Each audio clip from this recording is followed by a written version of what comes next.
It's time for breaking bread with Papa. Hey, don't you know? Hey, it's sourdough. Hey, it's time for breaking bread with Papa. Hey, don't you know? Hey, it's also a show. Hey, everybody, welcome to another edition of Breaking Bread with Tom Papa. So nice to be with you again.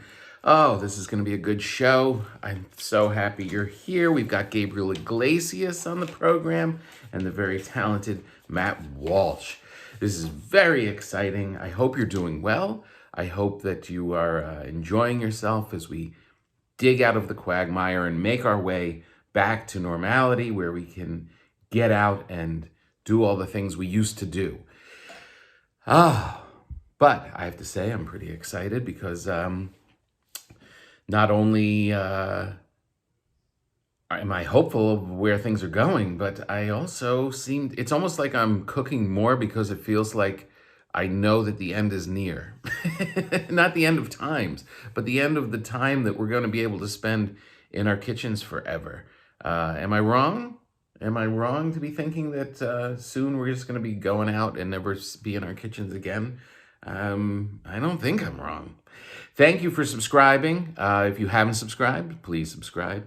Go on YouTube or iTunes, wherever you get your podcasts, and make sure you subscribe. Also, go to the YouTube channel, the Tom Papa YouTube channel, because not only do we have this podcast all the time, but we also have all these videos on sourdough bread and baking and stuff.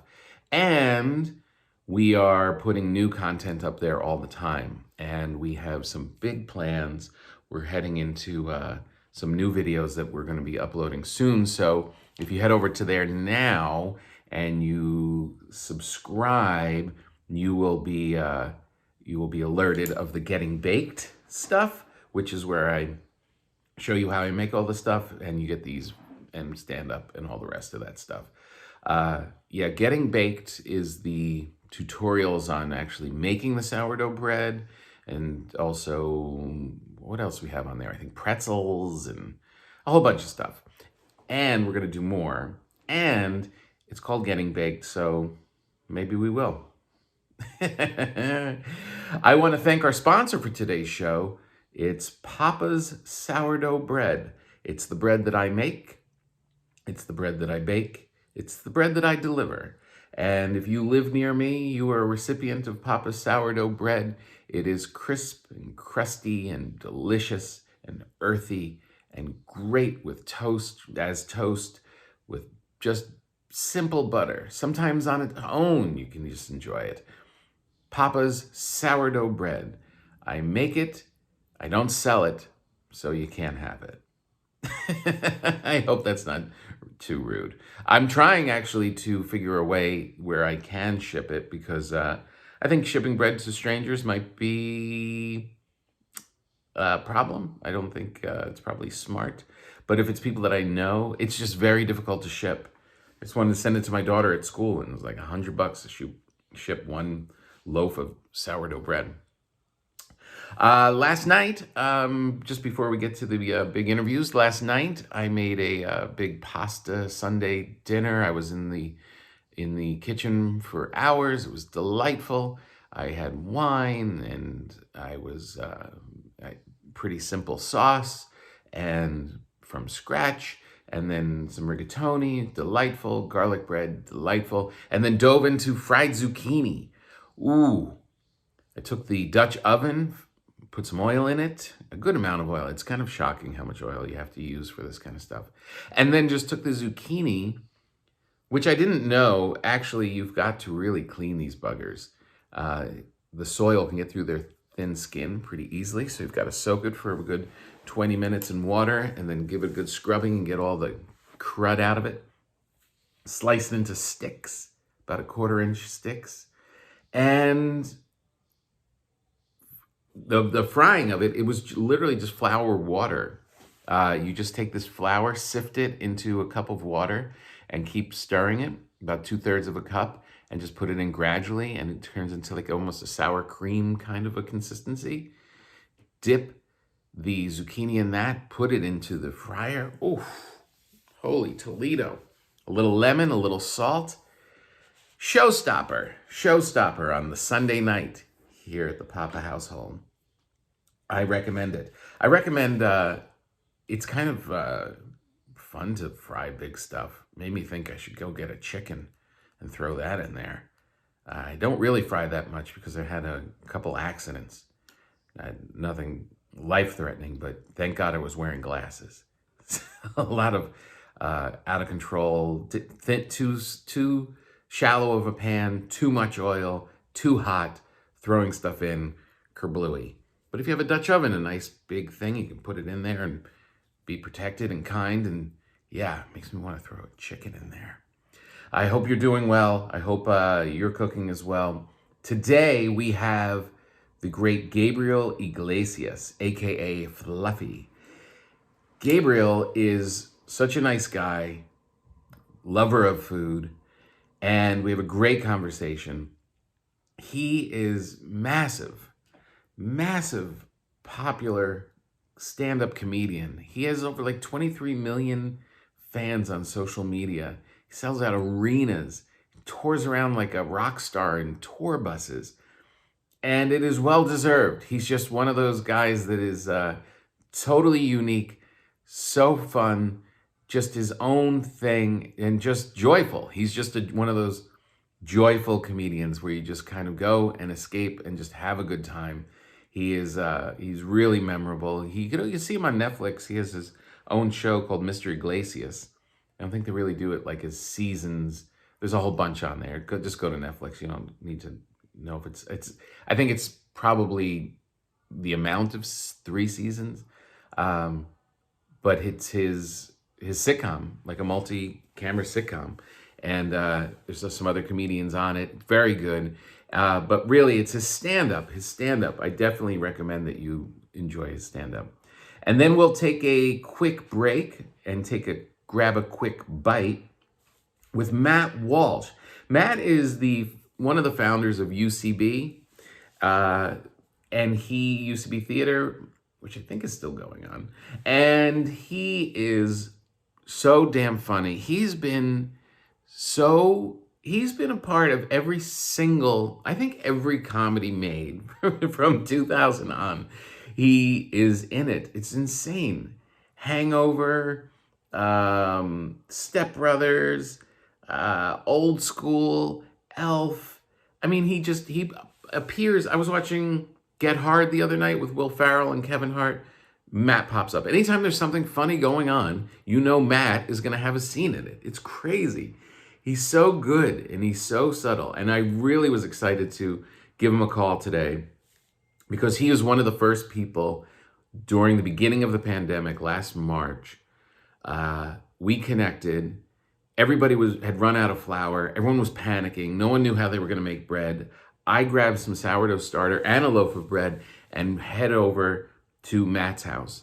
And we're friendly. We're not like, we don't really hang all that much, but I've always admired him, and he was nearby, and I just got my car and took off to bring him some sourdough. He seemed like a thoughtful person who would get into using the sourdough starter and making bread for himself and his family, and he's kept it up the entire year. So we're going to give a quick call with Matt, and so great to check in with him. I mean, he really is like this milestone in this crazy pandemic, which the one bright spot is it created relationships where there weren't any, and it also made us all focus a little bit more on what we were eating, because it was kind of one of the remaining joys, right? I mean, it was really what we were eating, planning, thinking, getting delivery, drinking, all of that. I mean, it was just literally, that was our joy. And I hope it lingers when this is all over. I know I have a ton of cookbooks that I've gotten during the quarantine, so I'm going to keep going. I hope you do as well. Okay, so first off, let's start with Gabriel Iglesias. It's a great conversation. Enjoy, and then we'll get Matt right after that. What's going on? Hey, Look at that. Good to see you. uh, I am so non-technical, so Juan takes care of everything for me, and he just points the screen at me and says, "Make magic." I literally was talking to somebody about doing this online show and with this group, and they're like, it's really just our goal to take away the anxiety of comedians, which is just avoid them having to deal with anything technical. I'm serious. I'm still stuck in the 90s. Like, if you give me an old school Techniques receiver and a tape deck, I know exactly how to hook that up. I know. Give me an 8-track. I'm totally capable. That's where I stopped evolving with my technology. Ever since then, I need help with everything, and that's why the main reason why I don't get a new phone is like having to transfer everything over. They're like, "We just got to store it in the cloud." I'm like, "Help me." I just need friends. I don't need new updates. Hey, I love that picture over your shoulder. Thank you. Yeah, that's the first time Volkswagens. use that. It's the shoot. I don't even know how to do it right. Yeah. It's the Volkswagens. It's the I love that. and see, that's something else Juan did. Juan took the picture of the cars and he put it up on the screen. I said I need something different up there because we keep putting up the same old background, and it's like it's just gonna look like it's the same thing happening over and over again. Yeah. Are those your cars? Yes. Wow, no way. Yeah. Anytime you want to come down, dude. I know that you're big on your baking bread, and I've recently started. I am now working on my Red Lobster biscuits. Nice. I'm gonna make this happen. I just got this a little while ago, so I'm gonna make this happen today. Red Lobster biscuits from a box. Those are going to be delicious. I guarantee it. Very nutritious too. Yeah. I have a 1967 blue Volkswagen Beetle. Oh, very nice. Oh, I love it so much. There's only 48,000 miles on it. That's actually really, really low. Yeah, it's all mint. But man, I've wanted a bus forever. Well, if you want to get one, I know the guy that buys them, and I know the guy that restores them. And do you have the guy that puts the different motors in them? And the mechanic, yes. So the one that gets them, the one that fixes them up, and the one that makes them run good. Nice. Do you have any with the Porsche motor in it? No, but I got one or two that could keep up. Wow, those are beautiful, Gabe. Those are really nice. Were you into those as down and take a tour? I got a couple of them. Oh yeah. When did you start collecting them? I started collecting about 5 years ago. I went to Leno's garage, and he's the one that got me started on the collecting of cars. Because before then, I only had a car. Right. And he's like, "What are you doing with your money? What's going on?" I'm like, "Oh man, why are you asking?" He goes, "I can, I see what's happening." And he says, and people are going to tell you how to invest. He goes, "But I'll tell you right now that if you invest in, classic cars, you can enjoy your investment, and it will go up in value if you decide to sell." Wow. It's that sound of an investment. So yeah, all of them right now. If I were to, liquidate, which I'm not, but if the caca ever hit the fan, I could. I got something to go to. That's beautiful. What's your favorite? Whichever the new one is. Whichever the new one is always the favorite. It doesn't matter. It's just like, ooh, it's the new shiny toy, and that's what I'm excited about. And that's the one I have and enjoy the most. Oh, it's beautiful. That is gorgeous. Well, thanks for doing this. I mean, I know you're busy. You've got your show cranking out. The only thing that I didn't feel guilty about is that you're not touring like crazy, because usually you are out there hitting it harder than most comedians. How are you? Are you gearing up? Do you have a plan of like when you're going to start poking out again? First of all, I'd like to see about getting fully vaccinated, and then once that happens, and I see how I'm feeling physically, because I feel good right now. But then again, I'm not sick, and all I've had is time to walk and work on eating better. So that was the first thing, because I know that there's people out there doing stand up across the country and in different venues, but I'm still not at that place where I feel comfortable enough, me personally, because I'm a walking underlying health condition. I'm going to be 45. I'm overweight. I'm diabetic. I got, cholesterol, high blood pressure. I got everything on that list that says Rona likes you. That's where I'm at. And so for that reason, I says, you know what? better I just stay home and work on getting better. And then once I see a little bit of light at the end of the tunnel, which with the vaccine and then being able to find somewhere that maybe I can post up and set up a residency. This way I can have control of the backstage area and the way that the layout of the room is. So I can be consistent with it, because I think the traveling is the part that puts you, that exposes you more than anything. Yeah, that's smart. You're always thinking. I knew the wheels would be turning in the right direction. That's a great idea. Get your own spot where you could actually control the shows, because people will come. And you'll be able to put together a lot of material without having to really leave home. That's a pretty brilliant stroke. So now the idea is, where can I find a nice spot where I can post up for like a few weeks or a month, where I'm not going to go stir crazy and just be like, ugh. The places that are open, pretty much anything outside of California. So if I want to go set up somewhere, I think Vegas is about to open up like in about a week. Oh, really? Yeah, I heard something about all the casinos going back to 100%. Whoa. Do you know? Was it March 3rd? March 3rd. 100%. Uh-huh. Wow. Man, it's really happening. All right, so let me ask you this. When are you getting the vaccine? Are you on the list?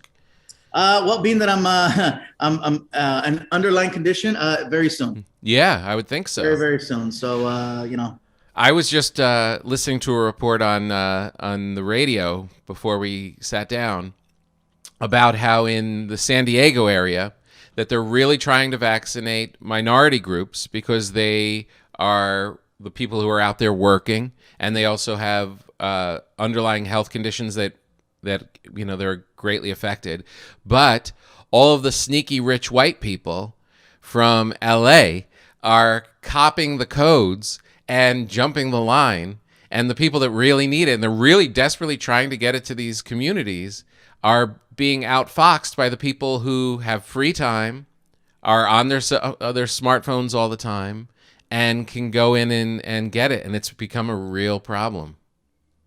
Especially the people that are auctioning off their like I've heard codes, of people, basically like you wear the mask, go in as me, kind of a thing. How funny would that be if there's a bunch of Gabriel Iglesias just showing up for the shot? Right? No, it's me. Look, smell in the car. It smells like cake. Well, I hope you get it soon. You definitely, you should get it. I mean, it's no joke. You don't want to mess around with this thing. I was one of those two where, I don't normally get the flu vaccine, the flu shot. I've just been like, you know what? How about I wash my hands all the time, and I try not to engage too much, face to face. Yeah. And just try to live a little bit better and see what happens. And if I get sick, then I get sick. But this is one of those that it's not so much an achoo sniffle thing if you're not the healthiest. Yeah. So I waited out, and I'm like, you know what? I really didn't want to, just because like my sister every year would get the flu shot, and she'd always be sick for 2 weeks, and she's like, look, this way I won't get the flu. I'm like, well, what the hell was that?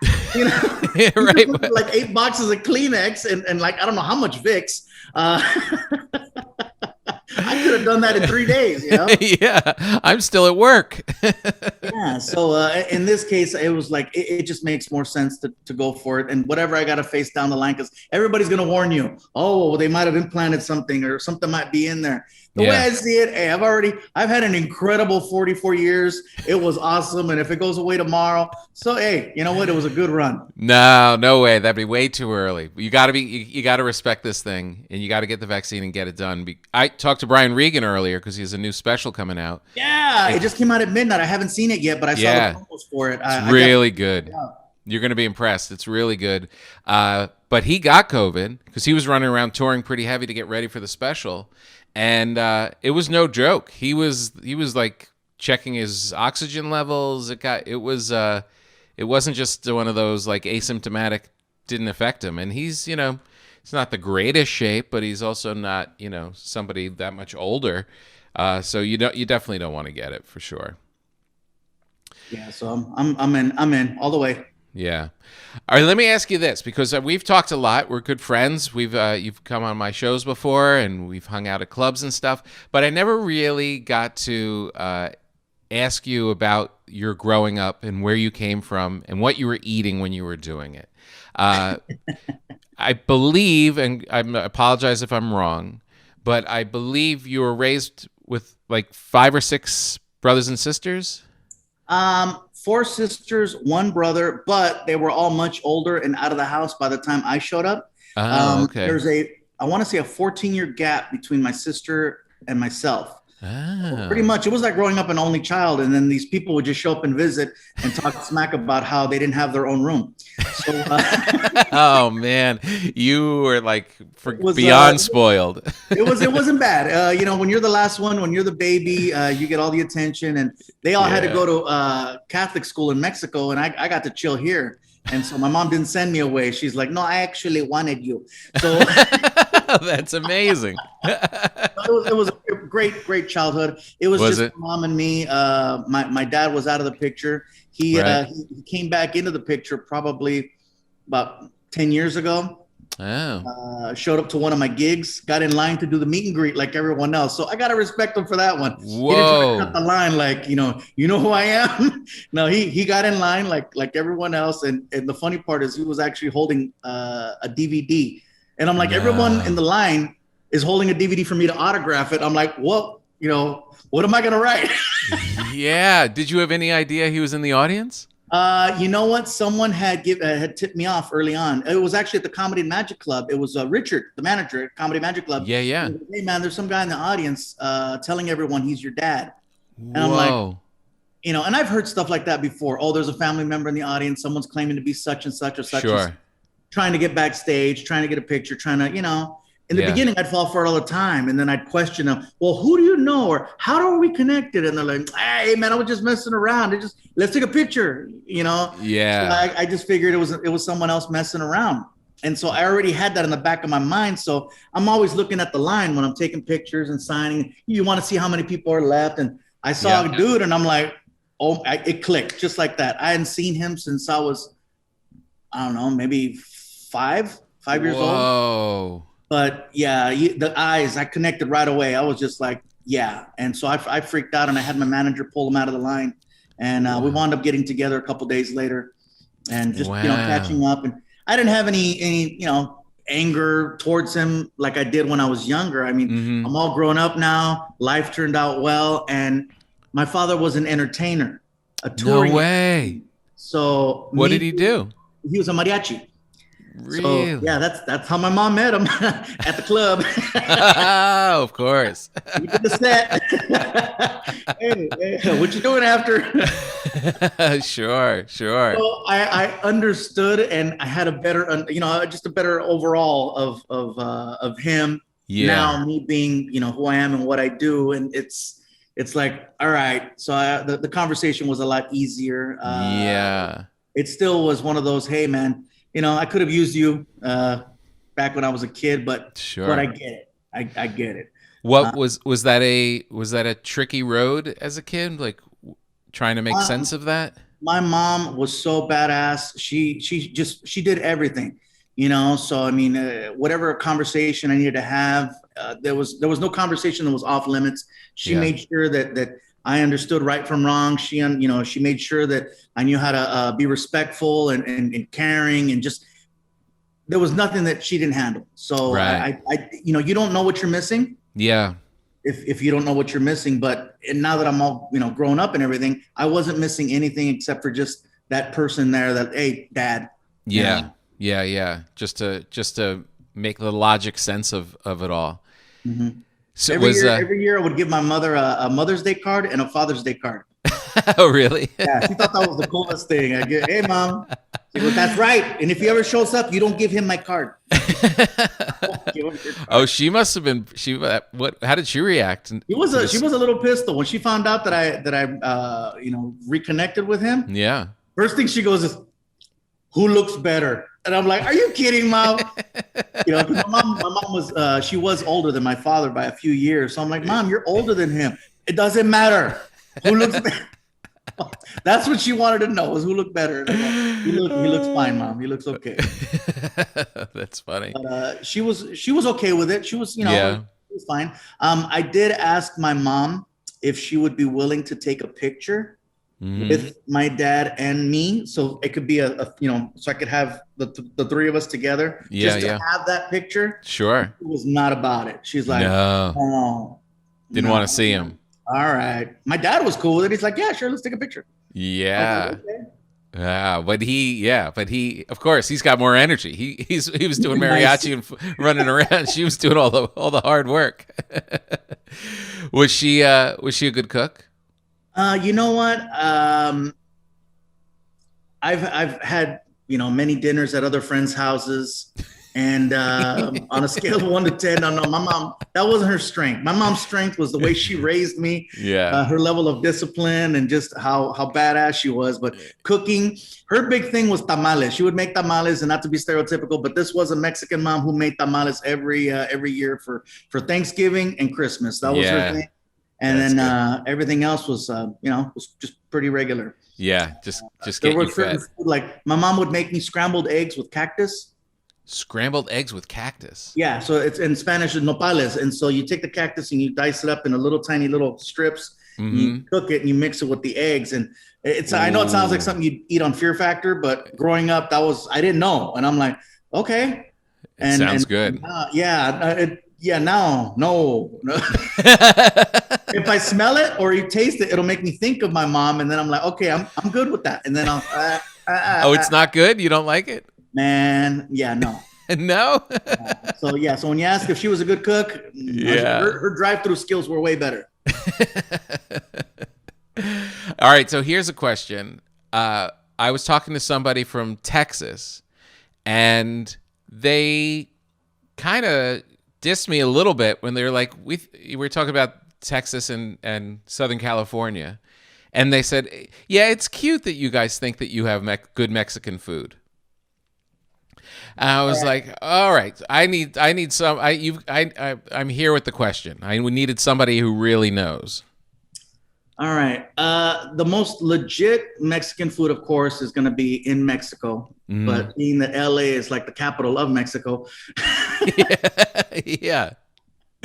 I've gone to Texas many times. My favorite place to eat is in San Antonio. The food is incredible, and it's called Tex-Mex. They wouldn't consider it Mexican food. It's Tex-Mex. Right. So the spices are a little bit different. The way that they prepare the food is a little bit different. It's very recognizable, and you're like, okay, this is this and this is that, but the flavors are different. Right. And me personally, and I know I'm going to set myself on fire with this one, but I do prefer Tex-Mex over California Mexican food. It like, for example, there's a thing called pork guisada tacos, which I've never seen in California. It's pork. It's a taco. There's cheese. There's sauce, and I'm like, I've never seen or tasted that here in California, and that's like my favorite. That's my jam. So pork and what? I will settle it. For me personally, Tex-Mex food has more flavor than traditional Mexican food in California. But if we had to pick Mexican food, Mexico has better food overall. If we go to Mexico, yes, then that's going to take place over even the Tex-Mex. Yes. Yeah, hands down. I thought you were going to ask me like, oh, Texas. I'm like, oh, I feel a Whataburger In-N-Out question coming up. that's always the battle. What's better, Whataburger or In-N-Out? And I'm like, yeah. Where do you come down on that one? You know what? They're both very special in their own unique way. I can only handle In-N-Out for maybe 3 days in a row, and then I'm done. 3 days in a row. 3 days in a row. That's it. That's the max right there, which already sounds excessive, but Whataburger I could actually eat at every single day and eat something different. So the variety is better at Whataburger, and plus you can have breakfast at Whataburger, so you can really mix it up more. Right. What's your In-N-Out order? 4x4, no tomato, no onions, protein style. What's 4x4? Oh my God, 4 pieces of meat, 4 pieces of cheese, wrapped in lettuce. Oh, keep it no bun. If you get rid of the bun, because you don't want to go crazy. Yeah, I don't want to break the diet. Do you like their fries? You know what? If we could do those, if we could do like animal style fries, but with McDonald's fries, I think it would be like, oh my God, it would be the best.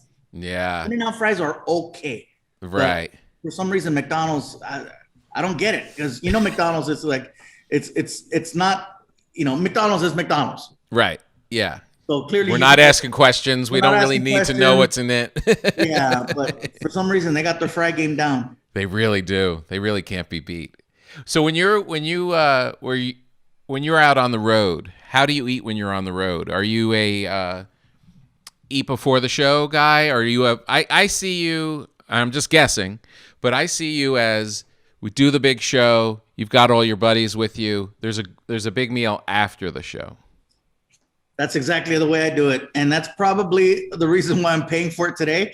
But it's hard for me to eat before the show. Yeah. I'll have a writer for the dressing room, and it's very basic. We'll have lunch meats, like Ritz crackers, cheese platter, and stuff like it. Just stuff to kind of like real quick, but nothing that's too heavy. Where because if I'm on stage and I'm full, it's such an uncomfortable time. Yeah. Because you're talking, the stomach acids are going off, and keep burping into the mic, and you swear they can't hear it. You're like, you move slower. So I would much rather go up on stage with an empty stomach, or just walk up with a drink so I can take a couple sips to keep the throat coated. Yep. And then have something to eat afterwards. So we usually wind up at whatever's open at midnight, which isn't usually the best option. So sometimes we'll pre-order the food and then just have it ready on the bus, and then microwave, or if it's cold food, then we can kill it. But the meals happen after the shows. And in some parts of the country, man, you don't got a lot of good options. I mean, you're stuck with Waffle House, IHOP, maybe a Perkins. Yeah, which is fun. Which is a fun thing to roll into after a show, those kind of spots. You get, they'll do okay. You'll feel it at 3 a.m. Some places like Crystals, I want to say Crystals in like Florida. It's like the sliders. It's kind of like their version of White Castle. Yeah. At the time, it's like, this is awesome until it's not. Yeah, exactly. When you tour, how many people in your crew? You've got an opening act or two, and we between production and talent, it's about 20 people. Whoa. So there's 2 tour buses. So we travel with our own sound, our own lighting. Guys that set everything up, and plus tour director, tour manager, security, and then for a while I had 5 comics on the road. 5. And then it went to 4, then 3, then 2, and then this year it was just Alfred Robles and myself. So it was just 2 comics. Wow. And this way he was, he had more time on stage, and then I was just able to go longer. Yeah. So I was doing about 90 minutes. He was doing about 20, 25. Right. Oh, that's a good way to do it. We try to keep the shows a little bit on 2 hours or less. Yeah. And even over that, people start to tune out. Yeah, to have that many guys before you is a bit much. It's a lot to ask the audience to be reintroduced to another comic voice. Yeah, and when I noticed that it was excessive is when I saw Kevin Hart do it. I went to go watch Kevin Hart's taping of his special that he did in Philadelphia. Mm-hmm. And first of all, to be in a football stadium and watching a comedian in a football stadium is surreal. Crazy. The production level was just insane. The screens were massive, and I was sitting in the second row, and Kevin still seemed like he was so far away. So it was just wow. It was awesome to watch, but we did have to sit through like 5 of his opening acts, and like the first 2, I was like, these guys are pretty funny. And then it's like, and here comes another one, and here comes another one. And then, I looked at my tour manager who's sitting with me, and I go, is this what it feels like when people are at my show and they're getting impatient and they're like, what the hell? Where's the guy? Yeah. And she's like, yes, I've been trying to tell you this. You have too many people on your show. Right. And I saw it like that, and I was like, you know what? I need to get on stage sooner. Yeah, because the for people sure. are getting tired. Yeah. And I noticed that, man, the reaction was so much better. People had energy. They didn't have to get up to go to the bathroom. Yeah, of course. I mean, they like being introduced to somebody new. They like that, and it's a friend of yours. Like, you've given the stamp of approval. That's like a nice treat. But 1 or 2 of them is but when more than enough. It was literally 5 comics. Oh, that's a lot of people to feed after the show. see, Martin Moreno, Alfred Robles, Rick Gutierrez, Sean Latham, and Trevor Noah. So no way. I was like, that's my claim to fame right there. I took Trevor on the road for a year. That was awesome. I don't take any credit. I don't want to be one of those guys like, I gave him his start. Bullshit. He was going to be a superstar regardless. I was just lucky that I got to work with him when I did. He's such a good guy. It was so funny too, because there was a couple of comics on the bus who loved to argue politics. Mm-hmm. They were just big on politics. That's not my lane. I stay out of it, but it's fun to watch when people are going at it. And Trevor is just so informed. He's so informed, and he's young, and he retains all this information. So to watch one of these guys start to argue and try to prove points. Yeah. And Trevor's just like, no, I don't think so. and he would tell, like, he would get into arguments with Rick Gutierrez, who's a funny comic, man. He's been around forever, and he's awesome. But Rick is one of those guys. He's more passionate than anything, and so he'll get really loud. And Trevor would just look at Rick and go, Rick, just because you're louder doesn't mean you're right. And then he'd say, you're the only person I know who likes to argue facts. And I'm just sitting there like, oh, they're gonna go blows. They're gonna freaking go ahead.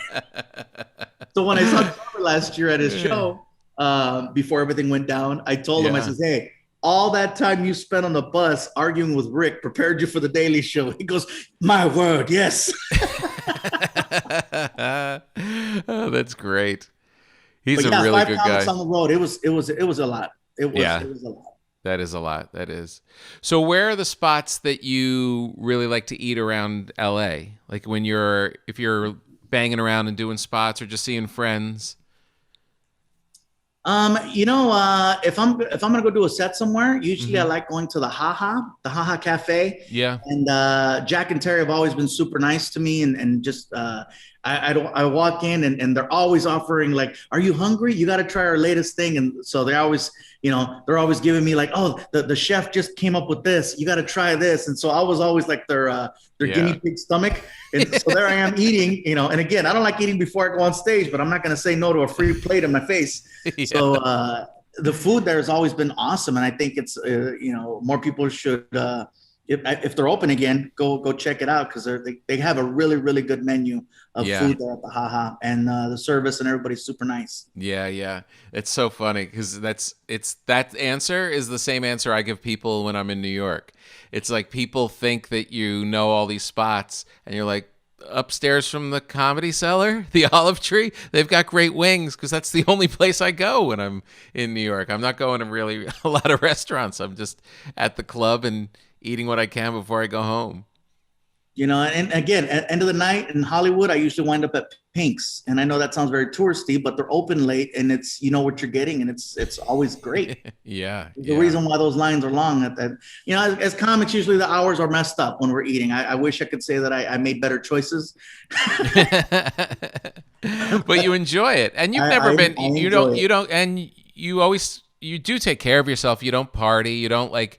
You're never like in trouble. You're never like a big drinker or any of that kind of stuff. It's like, what's wrong with enjoying food? I mean, that is a nice, in the list of things that are bad for you, it's not so bad. Ooh, Red Lobster biscuits. Where did you even get that?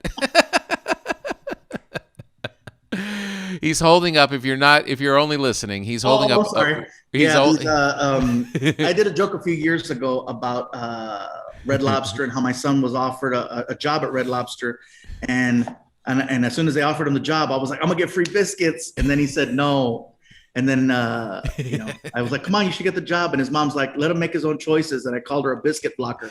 And since then, that's where the whole Red Lobster thing comes from, and it's beautiful.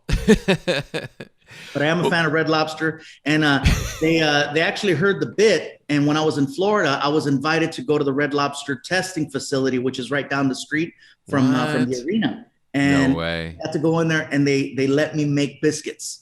No way. To sit, like as a little biscuit nugget, and then all of a sudden get cooked and baked, and I got to eat it fresh out of the oven with butter, and it was like, oh my God, this is like I know for a fact I took someone's Make-A-Wish. Yeah, that's amazing. Absolutely. Do you ever think about that? Like when you're putting together your jokes, putting together your act, they're like, I should drop in Now I'm starting to think that way, whereas before it was just very organic, where I would make references to certain things. Yeah. But yeah, like a lot of companies now that I've made references to in the past. Yeah. One of them is a hot sauce, a Mexican hot sauce called Tapatio. Oh, I love Tapatio. Okay, you know what I'm talking about. Oh, yeah. I did a bit about them years ago when I talked about my mom and my dad. And remember, I said my father's was mariachi. And I asked my mom what my dad looked like, and then my mom grabbed the hot sauce and she said, "He looks like that." So, people would come to the shows with bottles of Tapatio, and they're like, "Hey, we brought your dad. Will you sign your dad?" And so I would sign bottles of Tapatio at the show, and it was just, it was one of those jokes from way back in the day. And recently, I had the opportunity to hang out with the Tapatio family. That's like Mexican royalty right there, man. Yeah. They're legit. It's not corporate by any means. It's a family, and it's family ran. They're coming up on 50 years of product. And so they just wanted to pick my brain and see, because they want to do something after 50 years and maybe tell a story. And why not better to go reach out to somebody who's a legit fan of their product than trying to find the right, name. So we got to hang out, and I got a chance to visit their facility. It's in Vernon, here in California, and to watch the sauces going down. It looked like the opening scene to Laverne and Shirley. I know you know what's up, where all the bottles are moving. Like put a glove on it. So that was pretty cool, and it's all because of a bit that I did years ago. That's so great. Oh, that's the best. I made references to Diet Coke, so I'm waiting for Diet Coke to call me. And, the other one. And Mercedes-Benz. And the one that really hit hard was Lexus. I told a story about how there was this guy who basically wanted to be my sugar daddy. And he told me that I could quit comedy, and this is a true story. He told me that I could quit comedy and that he would take care of me, because the guy's rich. He's loaded. He owns a very, very popular place. I'm not going to say his name, but he owns a very popular establishment in Philadelphia. And he made it clear, you can quit and I'll buy you a Lexus. And I don't know where the hell the Lexus came from, but I'm like, the fact that I even thought about no work. I told the story about Lexus, and I even put out a tweet where I said, "Hey man, this would be the car. This is a bad car." Lexus found out. They came to the show when I did the taping of the special. Next thing I know, there's a Lexus here. No. A Lexus. No way. So, and you didn't have to live with a strange man. And I didn't have to live with a strange. He was not strange. But I didn't have to go that route. I didn't have to hold myself out for the car. Wow. But again, I thought it was cool. I mentioned something that was organic. I wasn't trying to, let me product place or anything. And not to me. That's amazing. I thought that was very, very cool. Wow. Well, if I were you, I would just keep doing jokes about In-N-Out and Whataburger and see what happens. You know what? It's happened a few times where, like, for example, I talked about Jack in the Box, and they started sending me gift cards, and they even had a fluffy meal that they put out. Really? It was very quick, but I was like, oh my God, okay, this is cool, little campaign. Yeah. You never know. You never know. So oh, that's careful great. What you put out into the universe, because the universe might throw it back at you. That's amazing. Well, thanks so much for being here, Gabe. It really is great. That's a great story. I love hearing about your mom and the cover of the Tapatito bottle showing up at your show. Oh, and here's real quick, something that not a lot of people know is that the spelling of my name is incorrect, but I still spell it the way it's supposed to be spelled. My last name is spelled Iglesias. That is the correct spelling of Iglesias. Legally, my name is spelled Iglecias.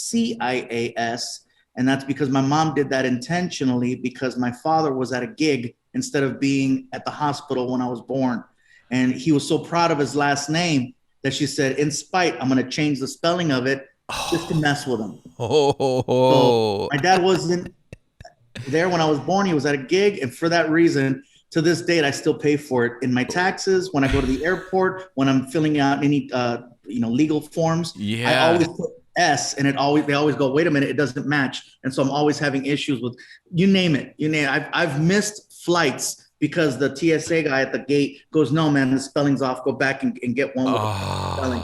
I'm like, my God. One letter? And a lot of them would do that.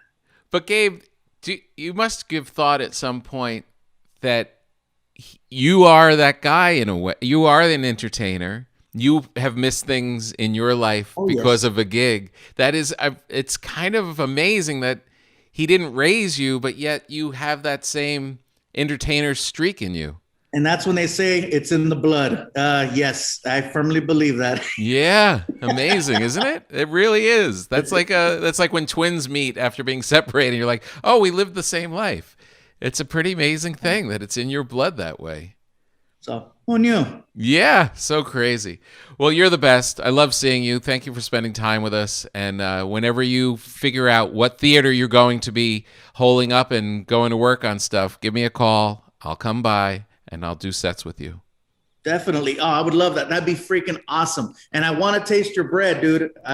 You had me in awe when you were with that fresh bread. I'm like, yes. I'm going to get you bread. I want Absolutely. real bread. I want real bread. Okay. Thank you, Thanks, Tom. Gabe. Take care of yourself. Dude. All right, man. Get the vaccine. That was the great Gabriel Iglesias. Very successful. So funny. Man, he likes fast food. He likes fast food. A 4x4. An In-N-Out 4x4. 4 patties and 4 slices of cheese. That man knows how to live. Holy Toledo. Thank you, Gabriel, for being on the program. And now let's get on the phone and grab a quick bite with Matt Walsh. Matt. Tom. How are you? Good morning. Good morning to you. Yeah, nice to hear from you. Yeah, I was, it's funny. I was looking at my photos, and it was March 23rd when the exchange?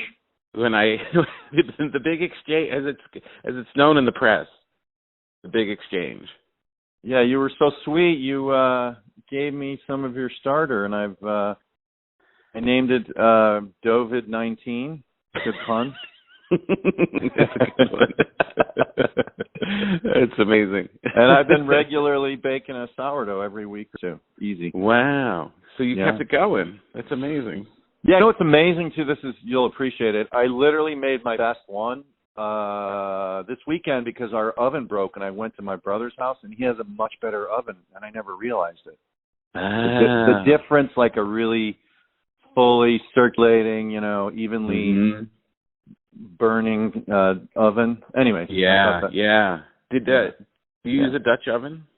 I use the Dutch oven, and then I take the lid off, and then I put it on the rack. Right. Yeah. I do all those steps, and it comes out shitty. I've seen your videos. No, it comes out really well, but I've gotten better. It comes out really well. I've gotten pretty good at it, yeah. God, isn't it crazy? I mean, there's a picture of us, like, we kind of have our masks on, we kind of have them off, we're kind of just, like, touching elbows. Yeah. Well, this will hold you. I remember driving away thinking, well, this will be good. He'll be able to make his own bread for the next couple of weeks before we go back to the store and everything's back to normal. Well, that's still when that exchange happened when flour was scarce. That's when people were like, raiding the stores and the shelves were empty and flour was nowhere to be found.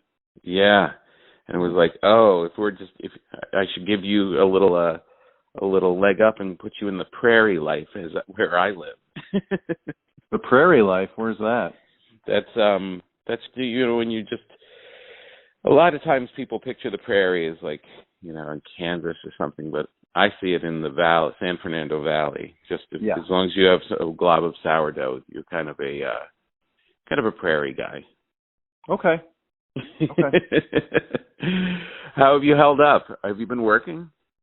You know what? I snuck out for a movie I wrote with a buddy of mine, and we filmed it in Tulsa in November with Eva, co-starred with Eva Longoria, and we're finishing that. Yeah, crazy. Good for you. It was like this window that Tulsa and Oklahoma had credits, and the numbers were pretty low, and we got out of town before the surge came back. Wow, that's amazing. It is amazing, and we happened to have written a story that's like a couple that just goes into the wilderness to get away and put their screens down. It's called Unplugging, so it was kind of perfect to have a small crew and everything, so we got lucky. Wow, that's amazing. Is that the first time you've done that? Like made a film? No, I've directed 2 small improv movies, and then I've done some like TV shows I've directed, and right. I've written a couple movies that I've been in, so I'm always pushing like small movies that have small audiences, but I'm always lured back to doing that. Wow, that's amazing. That's always like, you know, as a creative person, that's one of the things that always goes through my mind is like, yeah, and then maybe one day I'll make a movie, and then it's like, oh God, where do you start? It seems like such a huge thing. Well, it really is never ending. Like TV's just as great, and I think TV's better in some ways, but right. I don't know. Yeah. How about you? Amazing. What have you been up to? I've been good. I've been doing radio, and I snuck out and did stand-up up until like November, and then I took a break because it just Where were you doing weird stand-up? I would go to clubs where I knew the owners for years and the city was at an okay spot at the time. Like I went to Salt Lake City, I went to Denver, and I really went because you know they'd have capacity, so it was cool to just like roll into town. Like, yeah, the show's sold out, guys. Sorry. I'm kind of killing it. But then it got too weird. I didn't want to push my luck. You know, there's some comics that went up and just like, I'm just going to get COVID and keep going. I was like, I don't think I'm going to do that. So did stand-up ever stop I mean, it sounds like it kept squeaking through in various cities. Yeah, it kind of kept going in some places. It really didn't stop. You could perform in Florida and Texas like it's 2007. Wow. like full capacity, and yeah, like there. It's like one comedian friend of mine said he just got back from Tampa, and he said, I think they're celebrating that the pandemic is over.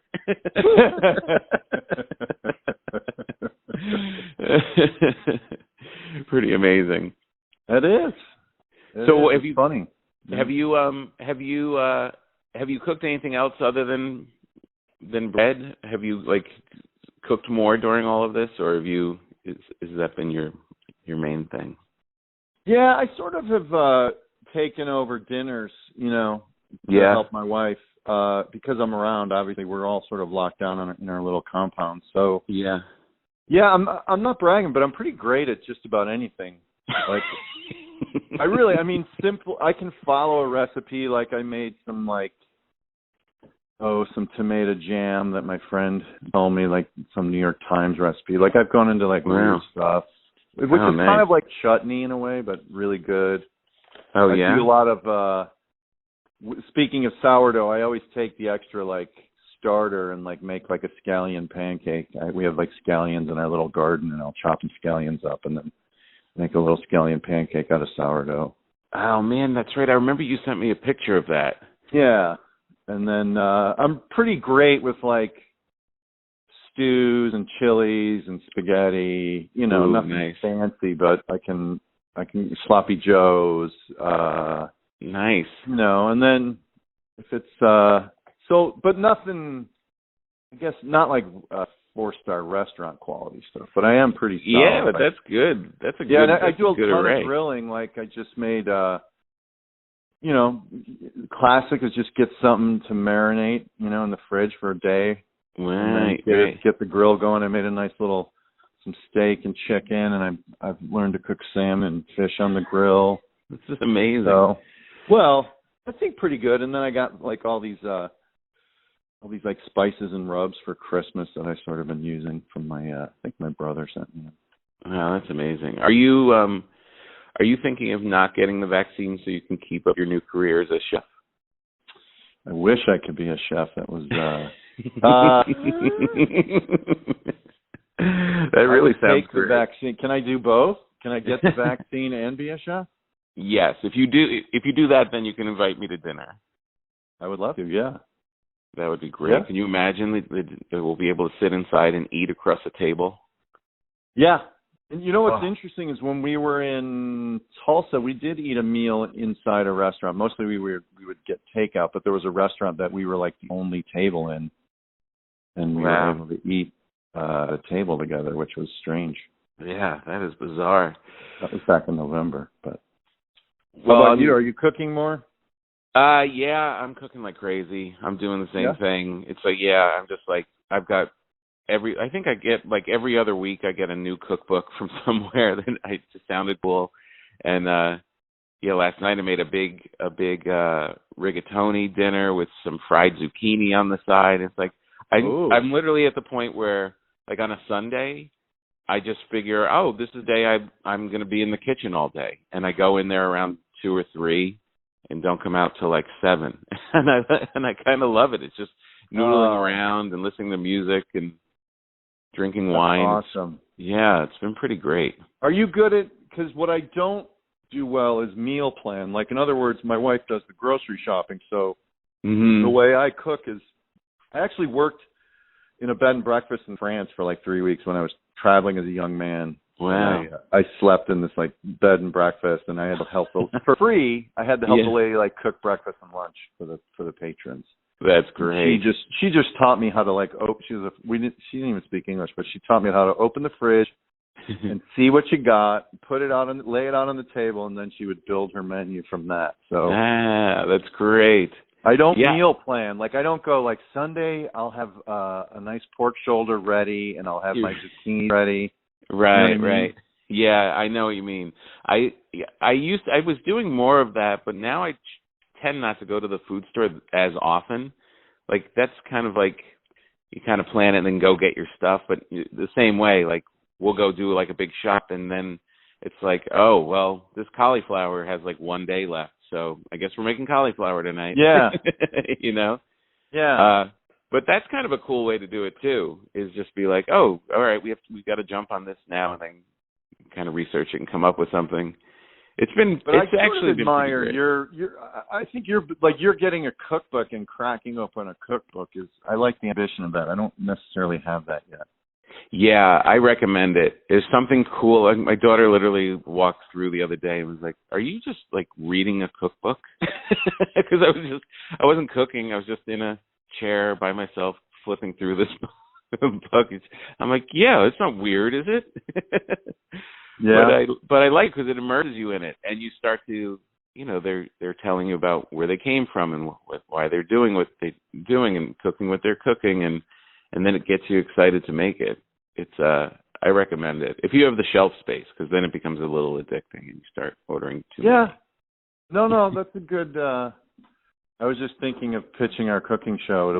It's called Great, Good, and Average, and you're great, I'm good, and then we get an average, normal person on the show every week. That's a great idea. Well, great checking in with you. Thank you for taking the call. It's really you really have you're definitely like a little milestone. Like, by March 23rd, it'll be interesting to see how we feel.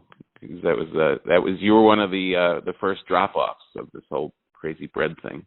Yeah, it was a side comment in your interview with me, you and your partner, and it was opened up a nice little world for me. So thank you again for that. Very cool. All right, I'll talk to you soon. See you, buddy. Bye, man. All right, everybody, that's the big show. I hope you enjoyed yourself. Thank you to Gabriel and Matt. And thank you to you. Make sure you subscribe. Make sure you give us lots of stars wherever you get are able to do your ratings. That's not good grammar.